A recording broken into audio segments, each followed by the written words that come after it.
क्या आईपीएल में इस बात से फर्क पड़ता है कि आपका बाप कौन है? कहते हैं नहीं पड़ता, लेकिन फिर मेरे जहन में एक सवाल आता है कि अर्जुन तेंदुलकर को एमआई 9.5 की इकोनॉमी से पिटाई खाने के बाद भी बेस प्राइस में खरीद लेती है, लेकिन सरफराज खान को कोई नहीं खरीदता है।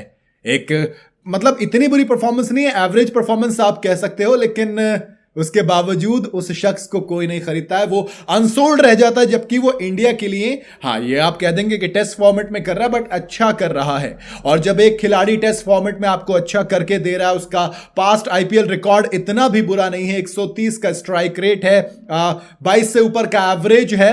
अभी राष्ट्र जब दिल्ली के लिए पिछले सीजन में खेला था, यानी कि 2023 में, तो 4 मैच में 53 रन बनाए थे। इतना बड़ा स्ट्राइक रेट, इतना बड़ा एवरेज नहीं है, बट अगेन क्या इतना खराब है कि कोई बेस प्राइस पे भी नहीं लेगा? क्योंकि सरफराज खान के जो फादर है उनका नाम नौशाद खान है। इतनी बड़ी क्रिकेट फ्रेटर्निटी में जान पहचान है नहीं, इतना बड़ा नाम है नहीं, लेकिन अर्जुन तेंदुलकर के जो फादर साहब है वो Sachin, the great, the legend Sachin Tendulkar है। और इसके ऊपर से वो एमआई के इंटीग्रल पार्ट, यानी कि मुंबई इंडियंस के इंटीग्रल पार्ट हैं। तो पहले राउंड में अर्जुन तेंदुलकर अनसोल्ड रह जाते हैं, लेकिन सेकंड राउंड में बेस प्राइस पर उनको ले लिया जाता है। फिर किसी ने कहा कि इसलिए भैया किसान एमएसपी मांग रहे थे, यानी कि मिनिमम सेलिंग प्राइस। अगर फसल खराब भी हो तो इतना पैसा तो कम से कम, यानी कि लागत तो वसूल हो ही जाएगी। अब लोग मीम बना रहे हैं कि अर्जुन तेंदुलकर की फसल चाहे जैसी भी हो, ये मिनिमम सेलिंग प्राइस तो इनको मिल ही गया, यानी कि 30 लाख रुपए।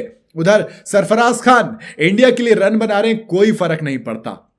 वैसे और भी कई सारे रीजंस हैं, जैसे देखो आईपीएल में जो प्रेफरेंस दी जाती है वो पावर हिटर्स को दी जाती है कि आप किस तरीके से आते हो और ताबड़तोड़ बरसात करते हो रनों की, चौके छक्कों की, बाउंड्रीज की। इसके अलावा सरफराज खान के पास डोमेस्टिक में भी रिकॉर्ड जो एक तरीके से लॉन्ग फॉर्मेट का है वो बहुत शानदार है। 16 के करीब शतक है, 13 शतक, दोहरा शतक सब लगाया है। लेकिन जो T20 का एक्सपीरियंस है वो बेइंतहा लिमिटेड है। शायद ये भी एक वजह हो सकती है, बट अगेन नंबर्स इतने भी खराब नहीं है कि आप उनको बेस प्राइस पे भी ना ले।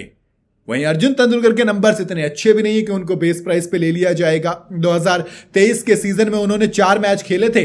पहले तो वो बेंच पे ही चल रहे थे, फिर लोगों ने कहा कि फजीहत हो रही है, एमआई की बदनामी हो रही, तो चलिए मैच खिला देते हैं। 2023 में 4 मैच खिलाए गए, 9.5 के करीब की इकॉनमी, 9.3 की इकॉनमी रही। 1 विकेट लिया था बेस्ट देने के लिए। टोटल 4 मैच में 3 विकेट इन्होंने चटकाए थे। फिर 2024 के सीजन में इनको करीब करीब कितनी बॉल डालने दी गई दोस्त? आपको 14 बॉल, यानी कि 2 ओवर और 2 बॉलें। उस 14 बॉल के अंदर आपने 22 रन दिए।